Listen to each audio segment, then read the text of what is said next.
बांग्लादेश में सेना ने तख्ता पलट कर दिया है। 15 सालों से बांग्लादेश की पीएम रही शेख हसीना को सेना ने देश छोड़कर जाने के लिए सिर्फ 45 मिनट का वक्त दिया था। शेख हसीना चाह रही थी कि वो अपने इस्तीफे के साथ देश की जनता के लिए एक विदाई भाषण भी रिकॉर्ड करके जाएं, लेकिन ऐसा हो नहीं सका। भीषण आगजनी और हिंसा के बीच प्रदर्शनकारी तेजी से पीएम के आधिकारिक आवास बंग भवन के अंदर घुसने लगे और जल्दीबाजी में शेख हसीना ने अपनी बहन के साथ बांग्लादेश छोड़ दिया। उन्होंने ढाका के अपने आधिकारिक निवास से सेना के हेलीकॉप्टर के जरिए भारत के शहर कोलकाता के लिए उड़ान भरी। बांग्लादेश के संस्थापक शेख मुजीबुर रहमान की बेटी और 15 साल 212 दिनों तक बांग्लादेश की पीएम रही शेख हसीना को इससे पहले भी साल 2009 में इसी तरह से एक विद्रोह के चलते देश छोड़कर भारत की मदद लेनी पड़ी थी और उस वक्त भी उनकी कुर्सी भारत ने ही बचाई थी।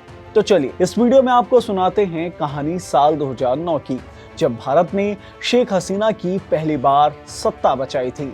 Hello everyone, I am Himanshu and you are watching uncut.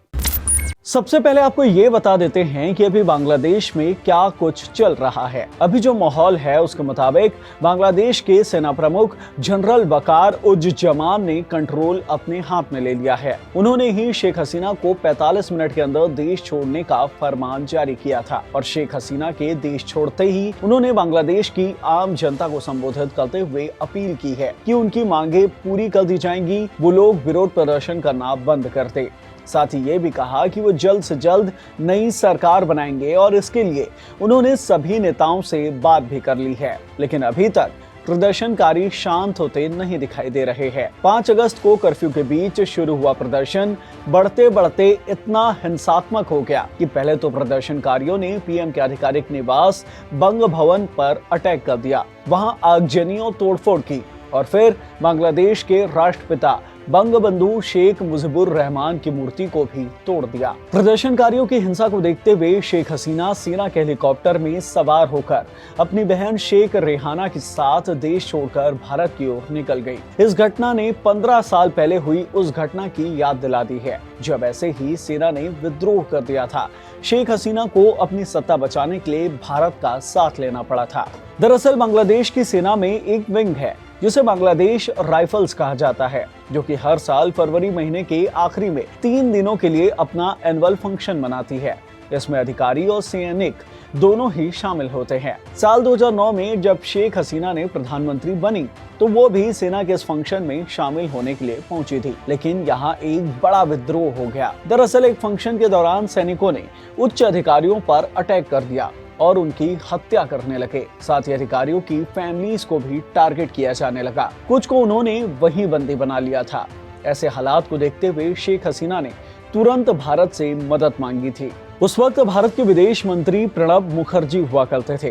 Pranab Mukherjee ने फौरन इंडियन आर्मी को ढाका भेजा और दूसरी तरफ बांग्लादेश सेना के प्रमुख को कड़े शब्दों में शेख हसीना की सुरक्षा की बात कही। कहा गया कि अगर शेख हसीना को कुछ भी होता है तो भारत इस मामले में हस्तक्षेप करेगा। यानी कि सीधे सीधे उन्हें भारत ने धमकी दी थी कि शेख हसीना को टच न किया जाए। और फिर कुछ महीनों तक चली कूटनीति के दम पर भारत ने शेख हसीना की सत्ता बचा ली थी। साल 2009 में भारत ने जब शेख हसीना की सत्ता बचाई थी, उसके बाद अब 5 अगस्त तक लगातार 15 साल और 212 दिनों तक शेख हसीना बांग्लादेश की पीएम बनती रहीं। वैसे एक और घटना है जब भारत ने शेख हसीना को शरण दी थी। दरअसल शेख हसीना के पिता बांग्लादेश के राष्ट्रपिता के तौर पर जाने जाते हैं। उनका नाम है शेख मुजीबुर रहमान। ये बांग्लादेश के निर्माताओं में सबसे प्रमुख नाम है। बांग्लादेश के निर्माण के बाद ये पहली बार प्रधानमंत्री भी बने थे, लेकिन 3 साल बाद यानी कि साल 1975 में सेना ने बांग्लादेश में सत्ता पलट कर दिया और शेख मुजीबुर रहमान, उनकी पत्नी और उनके तीनों बेटों की हत्या कर दी गई। ऐसे में शेख हसीना अपने माँ बाप और भाइयों की हत्या के बाद अपने पति और अपनी बहन शेख रेहाना के साथ मिलकर देश छोड़कर भाग गई और जर्मनी में जाकर छिप गई। उस वक्त भारत के प्रधानमंत्री इंदिरा गांधी हुआ करती थी। इंदिरा की शेख हसीना के साथ अच्छी दोस्ती थी। ऐसे में इंदिरा ने शेख हसीना को जर्मनी से बुलाकर दिल्ली में शरण दे दी। शेख हसीना यहाँ साल 1981 तक रही और फिर वापस बांग्लादेश लौट गई, जहां उन्होंने अपने पिता की पार्टी अवामी लीग दोबारा ज्वाइन की और फिर कुछ सालों की मेहनत के बाद साल 1995 में शेख हसीना पहली बार बांग्लादेश की प्रधानमंत्री बन गई। तो ये थी शेख हसीना की पूरी कहानी। अगर कुल मिलाकर देखा जाए तो अब तक शेख हसीना 20 साल और 234 दिनों के लिए बांग्लादेश की प्रधानमंत्री रह चुकी है, लेकिन इस बार सेना ने उन्हें देश छोड़कर जाने के लिए मजबूर कर दिया है। इस मामले में जो भी अपडेट सामने आएंगे हम आपको बताते रहेंगे। इस वीडियो में इतना ही। इस वीडियो से मिली जानकारी आपको पसंद आई हो तो इसे लाइक कर दीजिए, शेयर कर दीजिए। साथ ही हमारे चैनल अनकट को जरूर सब्सक्राइब कीजिए। धन्यवाद।